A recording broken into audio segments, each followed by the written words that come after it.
long time ago, in a galaxy far, far away, the Empire has fallen. The Outer Rim is on the verge of total, complete chaos. And in the midst of said chaos, one Mandalorian,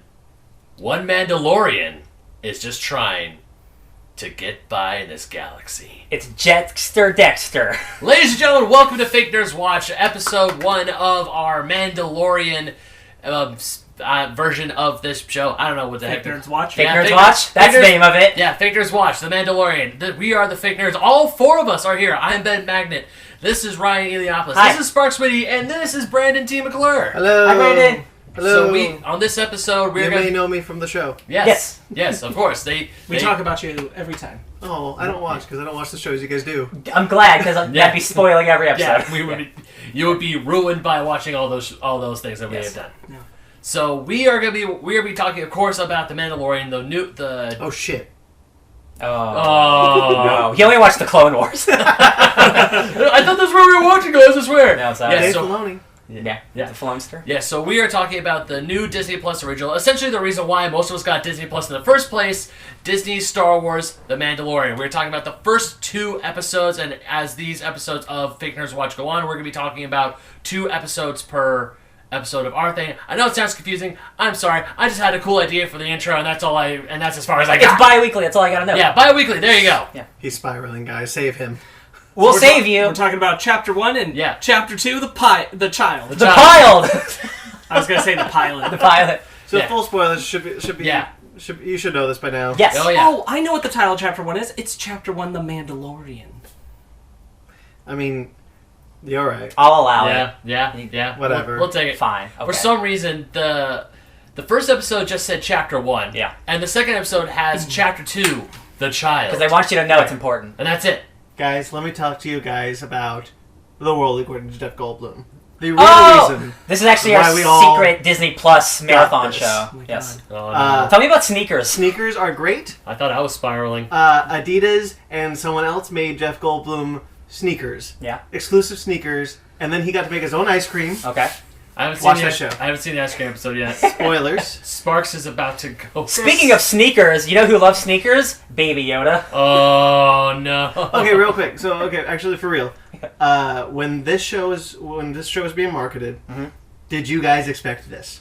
Well, I got spoiled online, so The Baby Yoda. no. Well, just the whole setup of the show, even the second episode. I love Cosmic Ghost Rider. Yeah, right.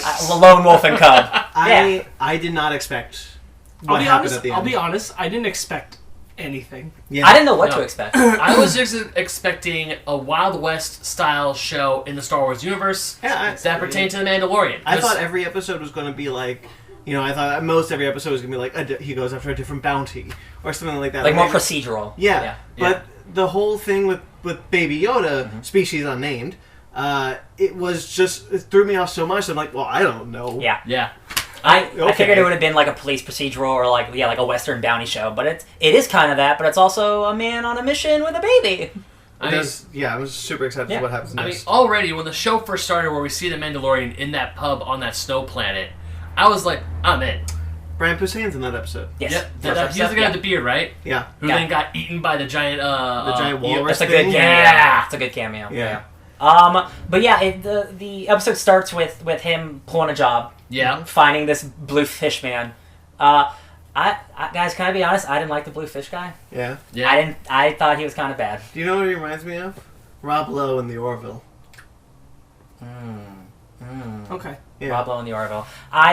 We'll get into this later because I'm definitely the detractor of this group. But the beginning of the show just starts with this blue guy who he captures, and he's just trying to talk his way out of it. But it's a lot of talking. Mm-hmm. There's a lot of talking, and it's a lot of just him talking. And I'm just like, oh. See, that's interesting. Oh. When we first see, the bit where after in the beginning when he beats up all the other guys, and then he goes up to the guy.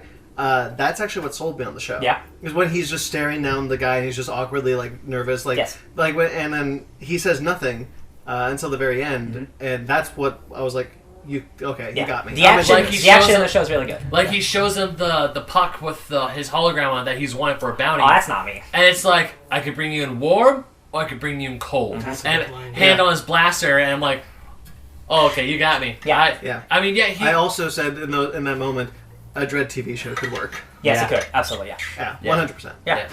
But I mean, the fish guy, I could just see him being that type of dude who's normally able to talk himself out of everything, except when he's face down with the Mandalorian. Yes. Yeah. I like when he finds all the carbonite. Yes, that is a good scene. That's so cool. Hey, first time we've ever seen a bathroom in Star Wars. Yeah, you're very true. You're very right. We finally see a bathroom in Star Wars. Bathrooms confirmed.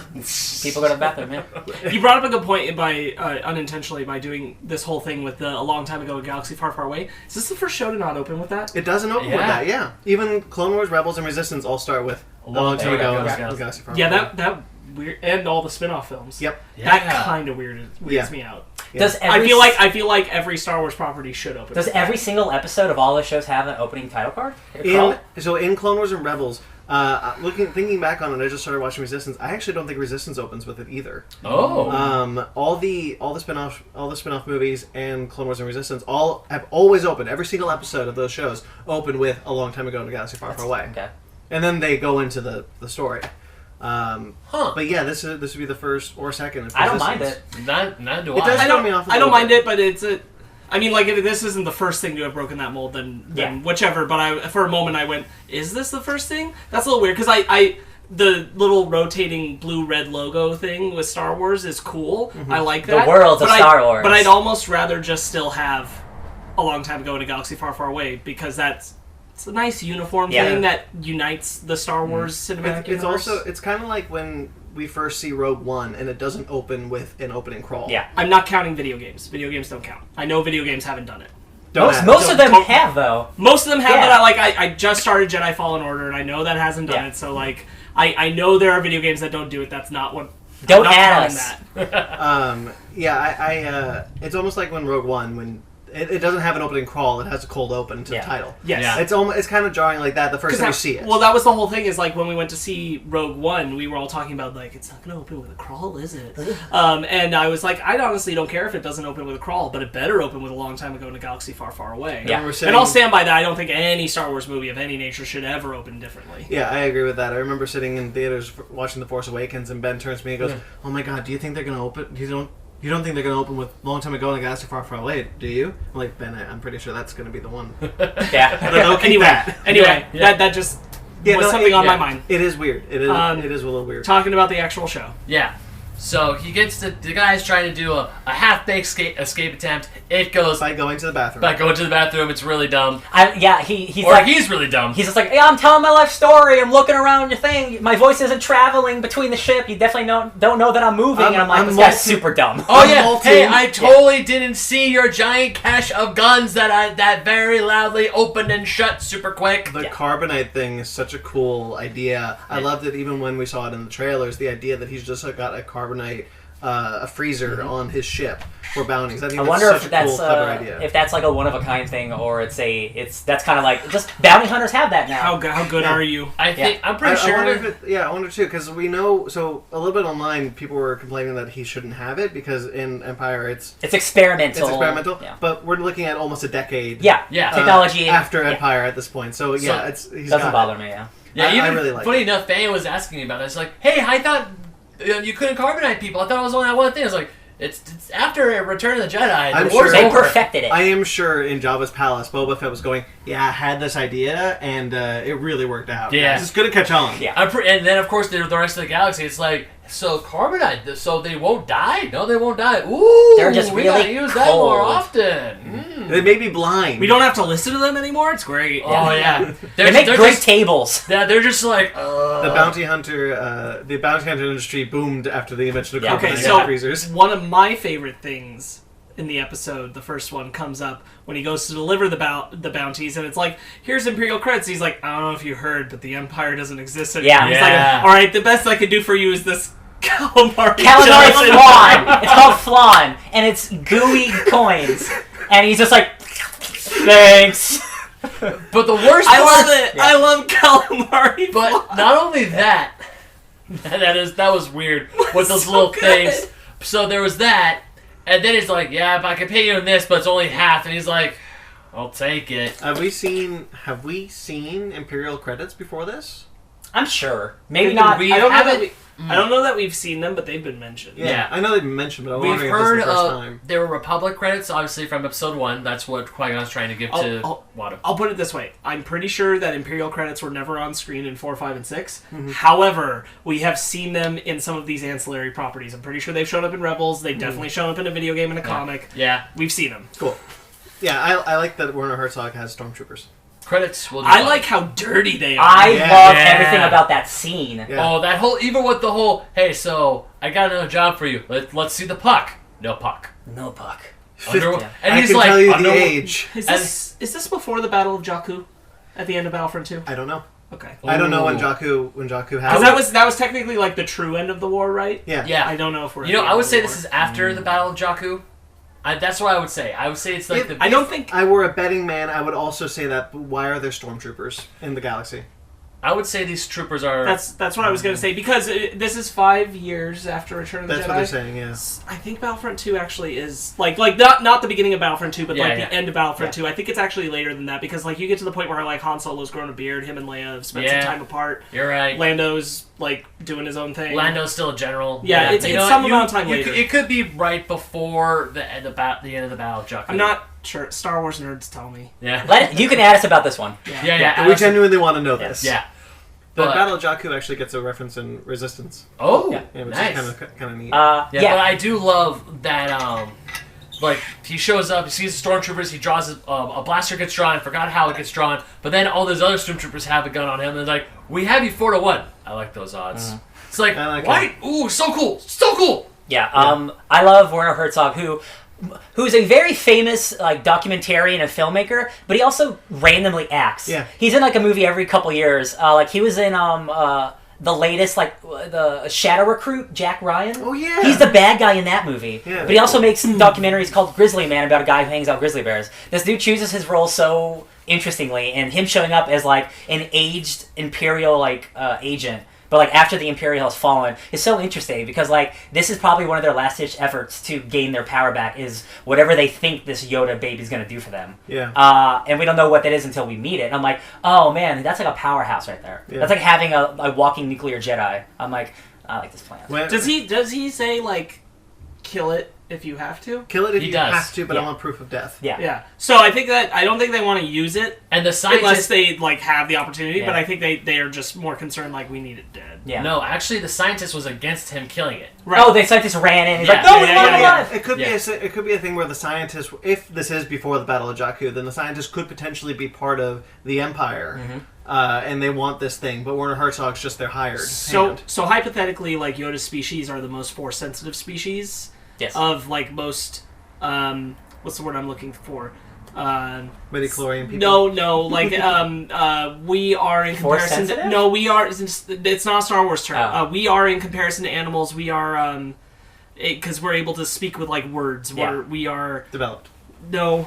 There's a word. Oh, Anyway, we're not gonna find it. so like I think there are creatures that can't speak in the Star Wars universe that are more force sensitive. Sure. But like of speaking creatures. So Yoda's species, so theoretically use his biology to help Palpatine or whatever. The Sith troopers will be in 9. What if they're force sensitive because of this? Do you think? Oh, is that's a completely other question that we can bring up here. Is this stuff gonna tie into? I don't think this will tie into anything with 9. So I No. would say no. However, I think it's really interesting that this show ends right before the movie comes out yeah, for this season. yeah. I don't know why you do that. I just don't. I Without don't intent? know if it'll. I don't know if it'll be a big tie-in. I don't think it'll be a big tie-in. But I wonder if there will be something. I'm sure there's like a throwaway line that like, because oh, blah we- blah blah. Yeah. Yeah. We know for a fact that the Empire, that the First Order came from the ashes of the Empire and the unknown regions. That's what we know. So if this is before the Battle of Jakku and this is the final days of the Empire, perhaps that does lead in some way. Yeah. With this baby Yoda, who knows? That thing's adorable though. Oh God, Yeah. yes. I would die for Baby Yoda. Same here. Yeah. But yeah. So he gets the mission to go get this 50-year-old. So he's assuming This he's thing thinking he's over gonna go get an old person. Yeah, and also there's like, hey, here's the last known location. After that, we don't really know. So he goes to this planet, and he gets attacked by these, what are they called? He says it in the first episode, but I can't remember. I don't know. Well, they're the tadpole creatures with stumpy legs and a tail. I got it right here. Hold on. Oh yeah. No, keep talking. I'll find it. I got it. Yeah. So he gets attacked by a few of them, and one of them clamps onto his arm pretty hard, and then finally this alien just pops out of nowhere. Voiced by Nick Nolte. He's an Ugnaught. Wait. Before that is when he got the shoulder. Oh, The Beskar armor. Please don't pass that because I need to The talk about this. Beskar armor. I need need to talk about that because so Dave Filoni has done more for the in-canon version of the Mandalorian. They're called blurgs. Thank you. The Dave Filoni has done more for in-canon Mandalorians than anybody. Nobody has worked more with the Mandalorians than Dave Filoni. That's so true. The fact that he is a part of the show, I'm so damn curious because the last time we saw the Mandalorians in Rebel, which is in continuity, the last time the Mandalorians, they were at peace. They were fine. They were doing okay. Sabine was one of the main characters. Queen was dead. Their queen was dead, but they had like factions, and they were kind of working together against the Empire, and now they're a ragtag group of endangered species almost. I'll tell you what, it is. is. I know they're like a warrior class and they all wear armor, but seeing little kids run around Yeah. in Mandalorian armor, I'm like, that's a little silly. Also, the fact that they don't take off their helmets is weird because in the Clone Wars and Rebels TV series, they take off their helmets a lot. Yeah.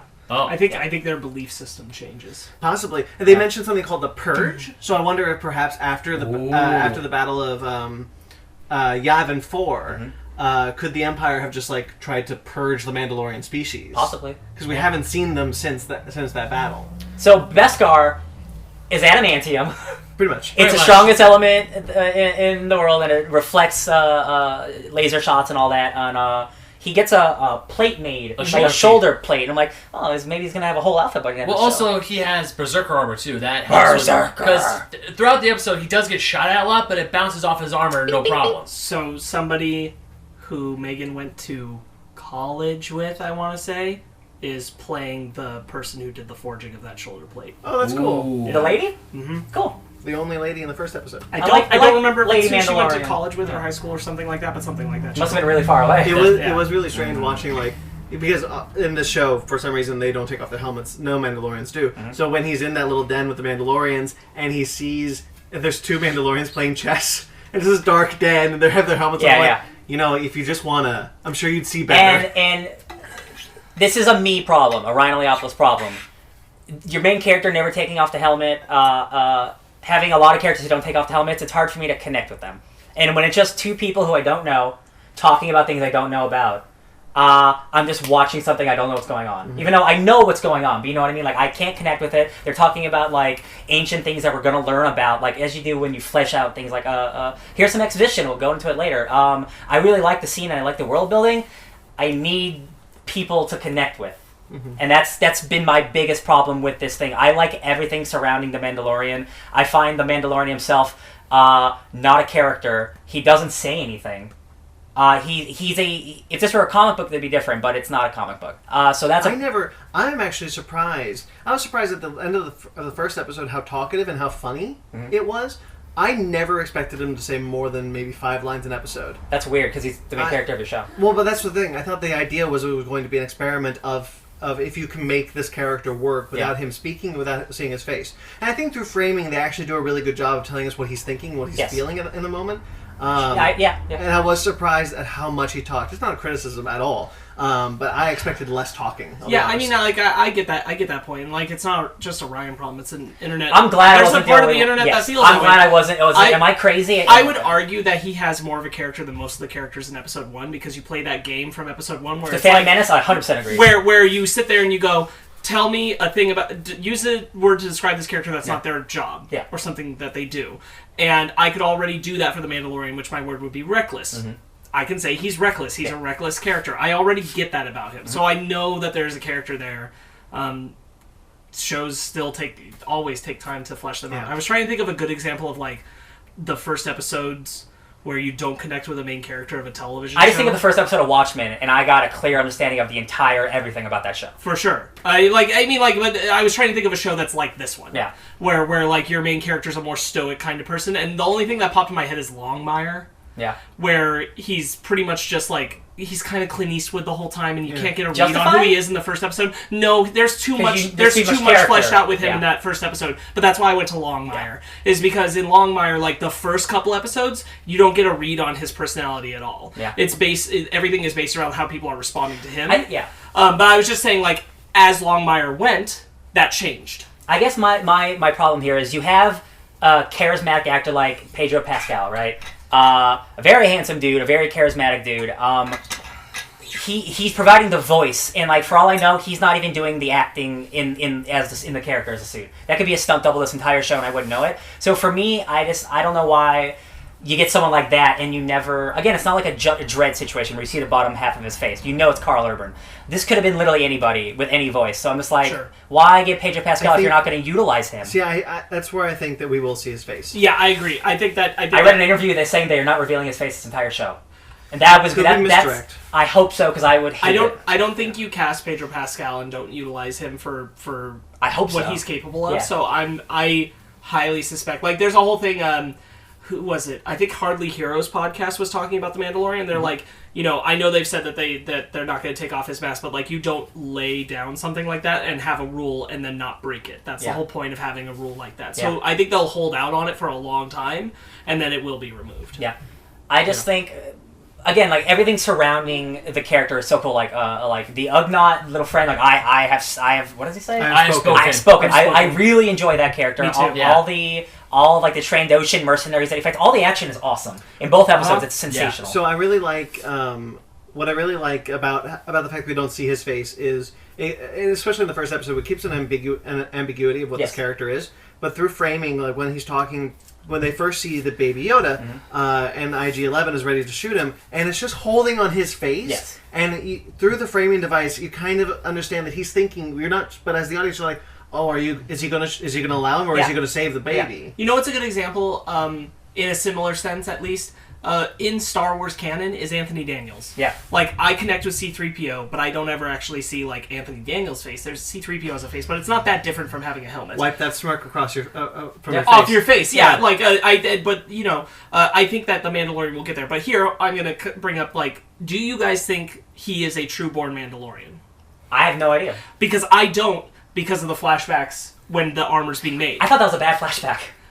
I think it's pieces just meant to give you hints of like an idea of things. I think it was just like a poorly made one. I think he's not from Mandalore. like Mandalore. Yeah, I think he's stolen from somewhere else, which is why I think he's going to hold so hard to the traditions. And then when he starts to embrace that he's not truly a Mandalorian, helmet comes off. That makes sense. It'd be a turn in the character. I think that there's an intent for why he's keeping this on like this, and that there would be a turn where he will remove that it. would mean that he would be the second. But you have to spend that time with him where he believes this. That would mean that he's the second person to use that armor that's not Mandalorian, because Boba Fett and Jango Fett aren't. That's my theory about this, but I'm not sure if that's true. But like that's what I got out of the flashbacks in that sequence. That's what I got. That makes sense. Yeah. It's, you know what? That's a good point, because during the Clone Wars, if that sequence is set during the Clone Wars, we don't know anything about the Separatists attacking Mandalore. Yeah, we don't. We only know that Darth Maul did. Right. So that's my interpretation at this time. Like, obviously, there's a long ways to go with this. Who knows where the show's headed exactly? Yeah. But I think that if that is the intent, that he isn't from Mandalore, and he's kind of got to come to terms with what that means for himself. Part of that is like, I'm embracing the complete belief system I've been raised in, which means keeping the helmet on. But when I start to turn away from that, the helmet will come off. That makes sense. So for the time being, the helmet has to be on. Yeah. I just want more from him. For sure. He's the name of the show. Yes. And I just want to connect more with the main character. Yeah. IG-11's dope. Yeah. Taika Waititi as IG-11 was awesome. Yes. The way that he does combat and the way he shoots his guns and the spinning all the time, that is such. I'm going to self-destruct. Yes, IG initiate self-destruct. No, don't self-destruct. The initial design of IG is kind of silly. He's like a really tall, lanky. Like, how is that combat effective? This is how it's combat effective. He rotates like crazy. Yeah. His nihilism as a robot, like that's like Zorn from House of X in 2010. Yeah. Like, I definitely like that character a lot. For sure. I definitely think he's coming back, because we've seen footage of Gina Carano and him and IG-88 together. So I think IG-11's coming back somehow. My IG-12. My Maybe impression IG-12. is that because he's part of the guild, it's called Yeah. the guild, right? Yeah. Because he's part of the guild, they like transfer, like his body died, but his consciousness transfers into another body. I also think that the Mandalorian killing IG-11 is going to be something bad for the guild, and more people are going to come after him for killing a guild member. I agree. I think that's Well, also it's a not big just point of it. I believe that's not probably the only guild member he shot either. Yeah. Because in the start of episode 2, I mean, obviously the big reveal of this episode was we see a little baby Yoda. His target is a baby Yoda. Who's only aged 50 years. That sounds so apparently crazy. at 50 years old, they're still babies. I mean, yeah, like Yoda was 900, right? 900, So like people are like, oh, like this doesn't make sense with how he ate. Like, we don't know shit about fake Yoda language. We have only seen now 3 members of his species. Yaddle. Yoda, Yaddle, and now this. Yes. That's it. We don't know anything else about them. Where And was like- And Yaddle? like really What? briefly, What'd you ask me? Yaddle. Where was Yaddle? Yaddle is the female of his species that appears on the Jedi. Oh, I'm Council gonna show of Ben a Phantom picture Menace. real quick. Have you not? It's basically Yoda in a wig. I'm gonna Did you show. not see it? I think I did, but I need to see a picture to remember. It's in the Phantom Menace. Talk Oh, about okay. not having a character. She just shows up. Oh, Jesus. Yeah, it's Yoda with the wig. Somewhere between episode 1 and 2 is no longer part of the Jedi Council for Yeah. reasons. All 10 right. years. Though you'd assume, being part of Yoda's species, she'd be pretty important. Yes. Yeah. Yeah. But- Apparently not. But yeah, so like even though Maybe she's Yoda's mom. Wow. no, That really long lived. that's not. Wait, that's what? I mean, it could What? make sense. Wait, what? I always assumed Yaddle was younger. Well, because I was thinking, like, maybe Yaddle just actually passed the way Yoda passed in between episodes 1 and 2. Yeah. This is more thought about Yaddle than anyone's ever had. I bet you have anything George Lucas has thought about Yaddle. He said sitting at 3 in the morning, I gotta figure out this Yaddle This is more character. thought than anybody's had about Yaddle in a decade. Yeah. So yeah, we get little baby Yoda, and of course the IG-11 is about to shoot him, and then we get the close up on them, the pew, and then IG falling down dead, and we get this really cute like ET phone home where they're about to touch. Touch my finger, man. Yeah, they're gonna be like, oh, and then episode 2 starts with Mandalorian taking a little baby Yoda, who is so freaking adorable. This has now He become gets Death out of- Stranding, because in Death Stranding there's a little crib that walks alone. That's great. He gets out of his cradle, tries to touch the Mandalorian's wound. Yeah. Yeah. He wants So- to heal him, it looks like. Great puppet. So this is where Great another person with a fob, like guild member fob, shows up. One of One those, of Bosk's The Trandoshans. thank you. Trandoshans, So yeah. Trandoshans ambush the Lizard people. Mandalorian because trying to get back. Bosk from Empire Strikes Back. Yeah. So they show up and they try to get the Mandalorian dead, but they don't. They fail miserably, and Mandalorian kills one of them, and he has a fob, so he was a guild member. Yep. So we still don't know why these guys who were guild members were trying to hold on They to probably this little baby. They probably got a contract out as well. They- That's what I assume. Fun fact: their species isn't supposed to be able to speak Basic. Oh, And that's something Dave Filoni messed up. Damn it, Dave! You were perfect up until now. Star Wars Uh, canon's long and complicated. Yeah. Wookiees and those things are 2 of the only species that can't speak Basic. oh, that's what English is called? Basic? Basic is English in Star Wars is Basic. It's like Otherwise, basically common, yeah. Yeah. otherwise they it's the universal language. Otherwise, the universal written language is Arabic. Ah. Not Arabic.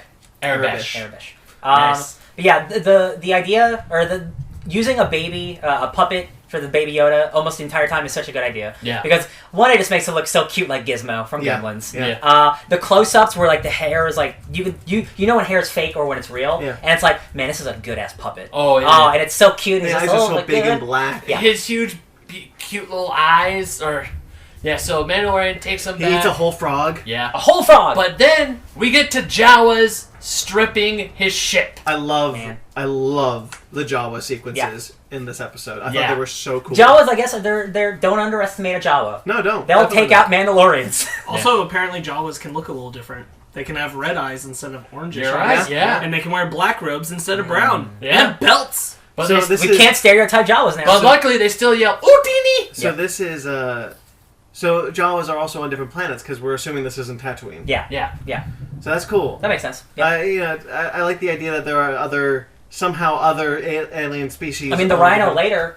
Yeah, that's right. Later on, the Rhino is. It looks very similar to the creature from Attack of the Clones. Yeah. So Geonosis, it yeah, must. yeah. You assume Some it's the kind same of species. relation. Yeah. Yeah, but just evolved on a different planet. Yeah. I think that's really cool. Yeah. That kind of building of the world. But the Mandalorian ship gets stripped of all the important parts. So, and all the Jawas run inside, and he's kicking their asses, and he's shooting them, and he's climbing up the side of the thing. His gun just vaporizes people. Yes. Yeah, it's a vaporizer. That's awesome. extreme. And it keeps the clothes. Yeah, his rifle. It's like War of the Worlds. Yeah, his rifle acts as both a cattle prod and as a straight vaporizing sniper rifle. Yeah, it's a small thing, but I love the way that he just unhooks here and flips the gun out. Yeah. That's so cool. Yeah. That's like old. That's a small costume detail, but Yeah. it looks cool. That's like Old West style. Pew pew pew pew. Again, and I love the original Star Wars trilogy so much, and my favorite thing is really good practical science fiction effects. And a lot of the show, I give them credit, they put the budget into practical effects. Yeah. Everything looks. And they put a lot of budget into And the CG looks good too, Oh, yeah. yeah. But I'm glad that it's not like a 2019 approach where we have to do CGI for a lot of stuff. You don't have to. Yeah. You can do practical, and it makes it look so much better. Look at little baby Yoda. I want to say this character, the Mandalorian, is already a lot cooler than Boba Fett. Yeah. I can't say that yet because I have a lot of history of Boba Fett from the comics, the games. I can. As you know, I'm one of the people who's like, I don't get Boba Fett's appeal outside of cool design. Yeah. Right now, the Mandalorian is just a cool design to me. But I get more, like Spark said, I get more of who the Mandalorian is than I did Boba Fett. And Mandalorian has done a lot cooler shit than Boba Fett. I don't know. I've watched a couple episodes of Clone Wars where there's a young Boba Fett hanging out with a bunch of I hate those episodes. hoot nannies. Those are like the few episodes of that show that I just I don't know. like. It's space cargo, baby. Space trains. So weird. It's the same voice actor. Young rapscallion Boba. Yeah. It's the same actor who played him in the movies. I get these credits to get the guy back. Yeah, that's true. I'm actually joking about those Clone Wars. Yeah, if you're just isolating like episodes 5 and 6, I mean like the Mandalorian is given more to. There is a work with GameCube Bounty in Hunter this. Boba Fett game that I play that's pretty rad. So, That's also on the Jango Fett. PlayStation That's 2. Jango. Jango Fett? There you Yeah. go. It's also on the PlayStation 2. I like by comparison, just isolating those two movies compared to this. Of course, you get a little more of the character. Yeah. But I don't know if I'd say. That, I got 40 that we have years of quite Boba the Fett. wealth of. I don't know that we have quite the wealth to be comparable, but like I get a read on. They are doing a good job of framing him in a way where I can understand when he's thinking and feeling something. Yeah. Yes. Yeah. Yes. I hear that, Yeah, I like the second episode a lot. I like the first episode more, I will say. I like how rash he is. Like, there are things I enjoy about this character already because when he has to go to do the negotiations with the Jawas, he's like, "How about this?" And he throws the flamethrower. I was like, "Okay." I love when they were. He has a personality. It's Yeah. only coming out in glimpses so far, but he has one. Yeah. I love it when the guy is taking him to the Jawas. He has the rifle. He's like, they don't like you very much for some reason. Yeah, I probably disintegrated a few of them. Yeah. Drop your rifle. No. I'm a What does he say? Mandalorian. Weapons are my religion. Weapons are my religion. I'm like, yeah, weapons are a part of my religion. Yeah. Yeah, I really like when Nick Nolte's character is like, he's Mandalorian. He can't give you his best car armor. Like, that's not off the table. That little Ugnaught guy is probably my favorite character so far. Because I have spoken. Obi-Wan's ex-girlfriend made the Mandalorians pacifists, and Jon Favreau didn't like that. Oh. Jon Favreau was the head Mandalorian in the Clone Wars. That's funny. Yeah. All right, there you go. Yeah. He's getting That's his true. revenge. That's true. Yeah. That's where he and Dave Filoni first met. Yep. Oh. But there's a great part where your Mandalorian's climbing up the side of the sandcrawler, Yeah. and they all at once shoot him with electricity, and he just like, oh no, and just falls Well, down. he has their blaster drawn in, every Jawa on the top goes, shh. And he just falls, and then like the little baby's Yoda's like, you okay? And he's Because just like, oh god. The baby's been floating, just following. Yeah, I love that the way he can control that little pod like, is so cool. Yeah. It's got a little like a tether. Yeah, like next an to it. invisible tether, because that pod is just going beep, beep, beep. It's like behind the sandcrawler. There's this little shot of little baby Yoda in his little pod following the sandcrawler, and he's just like, He's just what? what? What's happening? I'm telling you guys, we are so close to a Dragon Ball Z movie. Tell me that's not the beginning of Frieza's pod. Oh yeah. We are this close. We keep getting little bits to Disney Plus. Would a Dragon Ball show be on Disney Plus? It's technically. So again, like it's only just distributed in America through 20th Century Fox, and that's just movies. Oh, okay. That's it. Got it. So no, But but the future. the century is young. Yeah. All right. So Mandalorian gets his ass kicked. The Jawas leave him behind. And then So he goes back to Nick Nolte's character. That's how they come up to that negotiation and everything. Yep. I like that he's just like, yeah, we'll go get it. We'll go talk negotiations. We'll just talk to them. It's fine. We want Grignac. And I love. I wish his name's like Quill or Krill, I forget like the character, the little Ugnaught guy, Nick Nolte. But I love him. He's just like, I don't want your money. You're my guest. I just want to help you. I'm just here to help. Yeah. I'm just helpful. And I'm like, why are you so helpful? You're so great. I'm going to help you because I want them out of my valley. Yes, clear up my valley. And also, I love how when he's when the Mandalorian is speaking Jawa. And then like, you speak terrible Jawa. You sound like a Wookiee. It's like, oh, understand this, flamethrower. Mm-hmm. Yeah, exactly. I really like. I got a little Galaxy Quest vibes when they're just like egg, egg, egg, rock. Yeah. Of course, I love it when they say, because in their language, I guess egg is Suda. Yeah. So they're like Suda. Grigneck. Yeah. Grigneck. Guys, you should watch Galaxy Quest. It's real good. It is. It really is.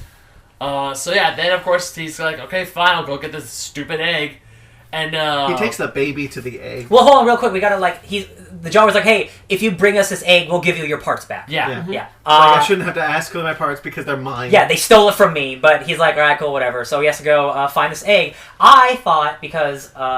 I thought it was going to be a crate dragon egg, which crate dragons are a big thing in a lot of the video games and comics and stuff. But it's a big rhino dragon, which a dry rhino thing. This is cool. It's fun. A crate dragon? Crate dragon. It's an egg with fur. It's an egg with fur, which is weird. Yeah. I like he tries to move the fur away. He's like, is this part of it's? Nope. It's this. It's just this. But first, the Mandalorian gets his ass kicked by this big rhino monster. Because he's reckless. Because he's reckless. Yes, and. In a really awesome scene where he's just accepted his death, he's just like this with a knife. It's like, come at me, bro. And then little baby Yoda, just like doo-doo-doo-doo-doo. So we don't know if Baby Yoda knows that he's cognizant of the Force, because he is just a baby, or if it's just a 50-year-old baby, or if it's just instinct like Leia in The Last Jedi. I think it's like instinct. I think he just feels, like he just knew what to do in that moment. He's like 2. It was foreshadowed when he was going up to Mandalorian after he had his first encounter with the Jawas. Yeah. Or no, not even his first encounter. He fought those what was it called again? Trandoshans. Thank you. The Trandoshans, because he got cut right here, and he was like, "Ow." I think the only thing he truly understands without issue is the Force. Yeah. So I think he is. I just think comes he is aware of it. Yeah. I think that is the only thing he truly can commune with. Yeah. Like little baby Yoda was trying to go up and do he was doing the hand thing of trying, hey, use the Force, and Mandalorian was just like, nope, back in your thing. Nope, back in your thing. Now I want to ask you guys. You're too cute. Yeah. I want to ask you guys. There's a lot of rumors online that this is a clone of Yoda from Kamino. Yeah. There's even talk of someone seeing a Kamino in logo somewhere in the base that he was in. Yes. Now I have not seen that. I haven't gone back to the episode. The scientist with the glasses. Yeah. He's wearing Kamino gear outfit, like a Kamino, and that doesn't confirm anything. But people were putting it together, it looks like the outfits they wore on Kamino in episode 2. Right. And I don't know if that means anything. I mean, we know they're not. He's not a Kamino. Obviously, he's not 8 feet tall with all. Yeah. So do we think that there could be any validity to the rumors that this is Yoda's clone? Nah. I think this is just like the last of a species, and we got to get it. Yes. Yeah. I wonder. You think there's some validity to the rumors? I think it's possible. Yeah. I'm not going to rule it out because the whole thing is that we've been told, even in current canon, still that Yoda was the last. So either Yoda got busy somewhere along the line, or I didn't know that Yoda was the last of the species. I always assumed that perhaps the species was so in Rebels there's a species voiced by Steve Bloom. I forgot the name of the species. The Wolverines. But his species came from the Outer Rim. Came from the unknown regions mostly. Yeah. I always just kind of assumed that perhaps Yoda's species was just in the unknown regions, and we just don't know what the plan is. Because also, again, if Yoda is the last one, then Yaddle is there too, and that makes there's more than one. But Yaddle could have died between 1 and 2. I think I think adding the clone thing muddles it up a little bit and making it a bigger plot than it needs to. I think it's just and I wonder we found another Yoda. We thought it was impossible. What does that mean? If that is true, what does that mean for the Force Ghost? Exactly. Because we know that Yoda is still a Force Ghost in The Last Jedi. And I don't want Yoda showing up projecting himself into a baby. Because regardless of anything else, it's either that it's a clone of Yoda, or it is just another baby of the species, but they're at least very rare. Yeah. And 50 years is a long time. I would say that's the entire saga. I would say it's a situation where these species are very secluded. Mm-hmm. Oh, you're right. It's 50, and that predates the entire saga so far. Yeah. You're right. Okay. So this species is very secluded. There's not a whole lot of them around the entire galaxy. So finding one that young is still... Because if the Jedi Order knew about more of their species... They'd kill them. The Jedi Order would just all be them. Oh, sorry, the Jedi Order, The Jedi Order. So it could be one of those things where, like even before Yoda became a Jedi Master, his species, his culture, whatever he is, they're just very... We come into the world, we come into the galaxy, and then we just do whatever the frack we want. They're like Force batteries, and you gotta protect those. Yeah. I think. And some of them become Jedi, and some of them are just...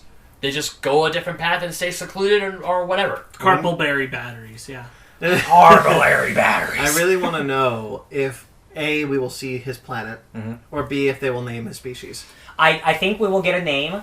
I don't think they're going to dive too much into all of Yoda's history, but I do think we'll get some info because obviously it's about a Yoda creature. Now I imagine that his planet is a lot like in Stargate SG-1 when they find the ancients, not the ancients, the other species, Thor, the Norse gods are aliens in Stargate SG-1 as well, but they're good ones. Cool. When he goes to their planet in another galaxy and there's a bunch of little tiny people, I just assume it's that. Yeah. Yeah, I just want to be clear that I don't think that it's a clone of Yoda, but I certainly could see where they would explore that out. I don't want to say it. I think it's far more likely is that he isn't. Yeah. But that scientist wants to clone him. Probably. For biological Make testing. a Yoda clone army. Make Force DNA that you can put into whatever you want.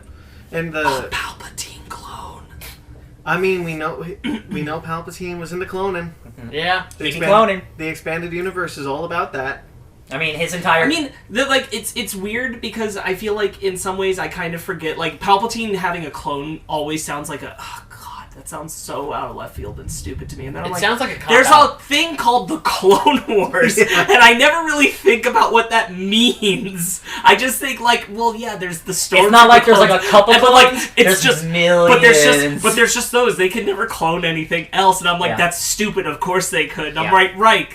Cloning is a big deal in Star Wars, and I need to register that that's a fact. I mean, but the main reason why we often think about oh my god, that's so stupid, is because the original expanded universe mostly would just cycle around to another Palpatine clone being possessed by that Force ghost, and it's just Palpatine's back. A vicious cycle. That would just be a lot of just hey, Palpatine's back because there was just another clone. For sure, but it's a natural idea to have in a world where cloning is so simple and accessible. See, I think it kind of like Jurassic World 2. It negates the impact of having a baby Yoda if it is a clone, because then you can just do it a million times, right? Yeah. If this is a true original, then that's why it makes this mission so much more important. I agree. Because if it's a clone, then it's what's special about it? Yeah. Right. I agree. I definitely think that they want the baby to clone the baby. Yeah.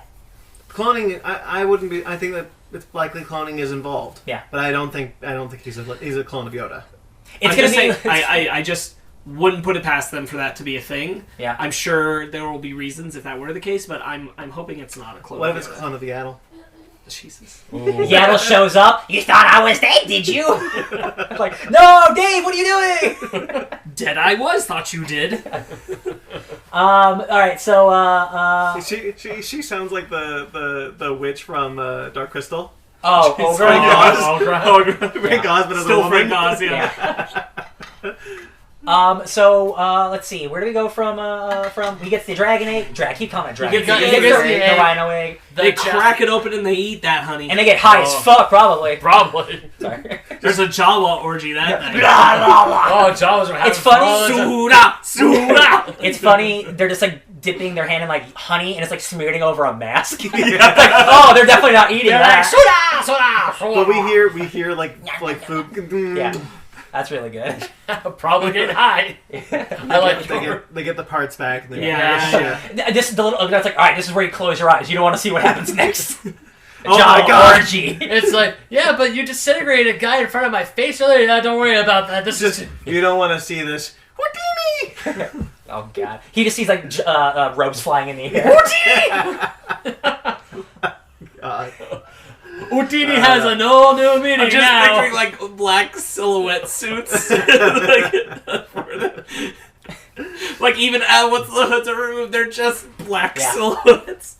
Okay. Anyway, he gets the parts. He gets the parts, and he's Nick Nolte's character stays behind, or does stay behind, but he stays, helps him with the ship. We get a montage of the ship getting repaired. 100%. The Mando is like, this is going to take a long time to fix, and the Ugnaughts like, well, if you help me, we'll go faster. You don't have to stand there. And I'm like, yeah, okay. The Mandalorian is genuinely perplexed by the Force. Yes. And so is the Ugnaught. Both of them are not really well versed in the Force. Which makes sense because at this point, Luke has been the only Force user that the galaxy for a has while. seen in a long time. Well, yeah, and it's implied they're on the Outer Rim where I feel like stories are more... It's more mythological. Myth, yeah. Which is because we get to Episode 7 and everybody's like... Jedi, what are those? Right, but, yeah, and you also get the sense that, like... Han Solo was alive during the Clone Wars, but he doesn't know he doesn't believe in the Force, he doesn't believe in things like that. And we know that because of the new expanded universe that Palpatine has been lying about the Jedi and the Force and again, if you think about like this. Like a weird example, like let's think of World War II, right? That was a huge historical battle. We don't know the names of the generals in that army, right? In that battle, like not everyone's gonna know who Han Solo is if they're not involved in it. You're right, but I mean, like we know about the atomic bomb. Well, yeah, but like, I'm just saying. But the further out we get into the Outer Rim, the less likely you are to believe that the Jedi were real because the Jedi mainly were in the Inner Rim, and in the Republic. Yeah. So. It's not too much of a stretch that even after the fall of the Old Republic, the fall of the Empire, hey, maybe you don't know what a Jedi is right now. Also, these poor people in the Outer Rim are like getting this news like years after, or like way after. Like, oh, the Empire's gone. Why are the Stormtroopers still here? Yeah. Like, oh, that's a problem. What's up with these Imperial credits? Yeah. Give me some flan! Carl Weathers was really fun to see. Oh, Carl Weathers is awesome. All the little cameos of the famous people showing up, I'm like, oh, I want more Carl. Yeah. I'm sure he's coming back. Yeah. Brian Posehn, however, is not coming back. Who? Brian Posehn. He got eaten up. Yeah. He got eaten up good, This, I gotta say, the CG in the show is incredible. Yeah. Everything from the space travel to CG to the practical, everything about the show is amazing. I feel like I'm watching a Star Wars movie. Yeah, the fact that this is Star Wars' first live-action show and trying to, like, we always tried to imagine what that would actually be, and now here it is, and it's like, it's pretty good. Yes. It's pretty good. It's like watching Star Wars. Yeah. It's really nice. Yeah. And this is the type of show, the exact type of show I wanted. Like old and dirty. Like it feels like the original movies, but adding new elements to it. It's a lot of fun. Yeah. I really like how he says to the Ugnaught that I'd like you to come with me. You could be, I could pay you. Be really helpful. And he's like, don't really want to do servitude anymore. I worked my whole life not to be someone's slave again. And he's just like, I understand. Doesn't push that or anything. Yeah. He's like, no, I get it. I and respect I'm like, it. Which to me also implies some amount of something like that happening in his life. Mm-hmm. Yeah. The Mandalorians in Rebels were enslaved by the Empire, so it could be something like that also. Yeah. Some Mandalorians joined the Empire. Some cool episodes of Rebels, guys. I just think of, I don't watch Rebels, but I think of Knights of the Old Republic, where you go to Mandalore, which is 5,000 years in the past, and you partake in the Mandalore Fight Club, which is awesome. It's really cool. They love fighting. Mandalore Fight Club? Like in the middle of the field, there's like a bunch of dudes fighting with their helmets on. I'm like, this is like really cool. When we first heard that Filoni was a part of this series in some way, I knew this would be in some way connected to the Mandalorians. Good directing chops for directing a live-action thing. Yeah, so the first episode was directed by Dave Filoni, and it's his first live-action directorial. Good for him. Good action directing, too. Really good. Yeah. The second episode is Rick Fumiyawa? Yeah, sure. And he's the first African-American person to direct anything Star Wars.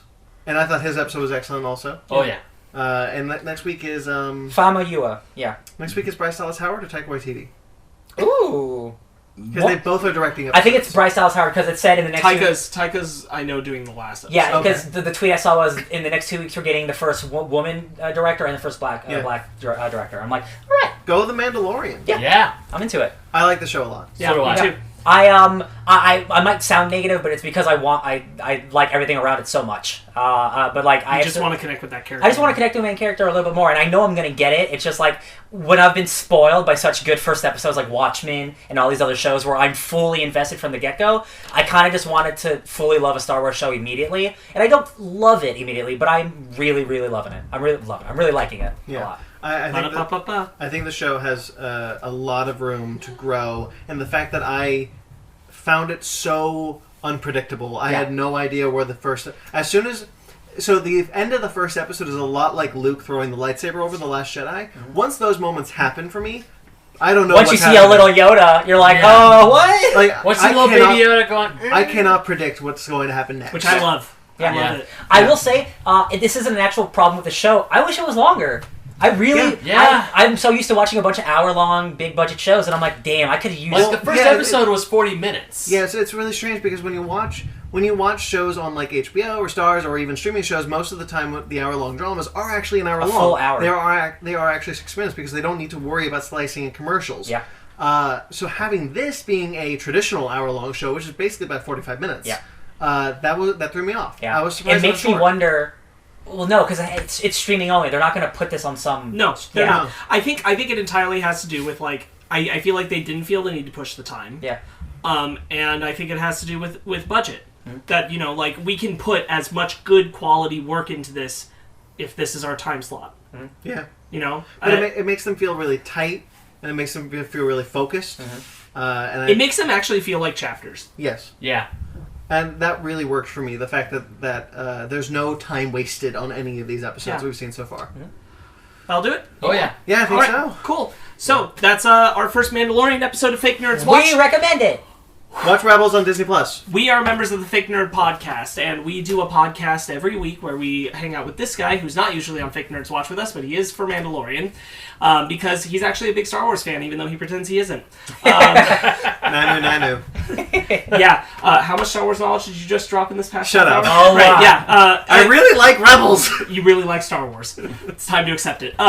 So we'll be accepting that. In a couple of weeks, we have a special where we're doing a whole Star Wars retrospective with the Downright Nerdy podcast, whose These shirt guys. I'm wearing Woo, are friends. They're coming here to do that with us. Yo, So we're going going to down. be doing that. And other than that, we have like regular reviews and nerd discussion that happen every week. You can find that wherever you listen to podcasts, and slowly catching up on YouTube here.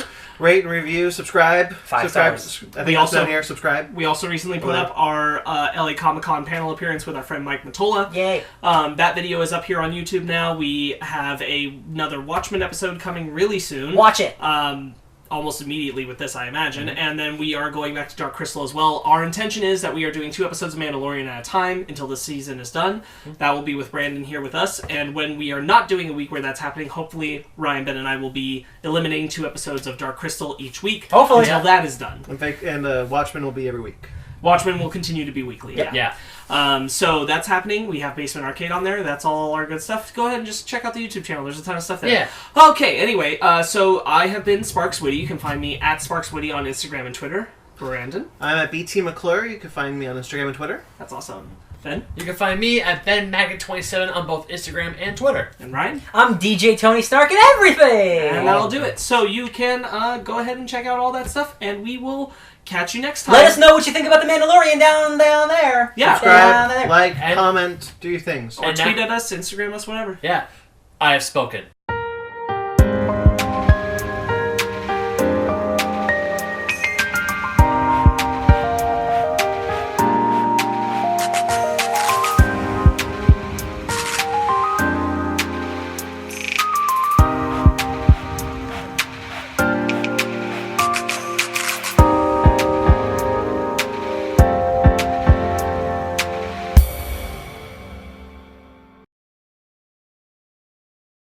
Who's introing? I'm not in the middle, so it's not me. Go, Ben. Alright. Yeah. Did you say put your nose down? Yeah, I did. No, I did. Fucking shit. Alright. Alright.